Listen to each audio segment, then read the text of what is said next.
All right, so we can see that this mesh that I've created is centered not on itself, on its own geometry. If we can see this by this dot that's right here. If I push R to rotate this, we'll see that it's rotating around that. That's basically its center of mass. Now, we can change that very easily. There's a few things we can do. We can set origin geometry to origin.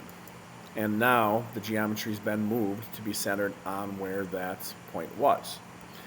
If, on the other hand, I go to Object, Set Origin, Origin to Geometry, it will instead move the origin point to where the geometry is. A couple of other options are we can go to Set Origin, and we can set the origin to the center of mass either by surface or volume. There is a slight difference between each based on the shape and size and details of the object, but basically that would take that origin and move it into what is more or less the center of this mesh, again based on either the volume or the surface of the object.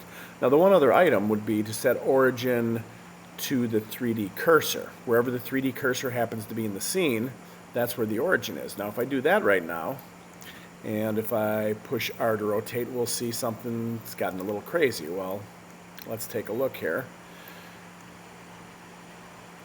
That actually makes sense. When I created this item was very large, and when I scaled it down, I wasn't necessarily paying attention to or concerned with where the center of the scene was. So let's Control Z on this. What I'm actually going to do is I will go to Object, I will set the origin to the geometry,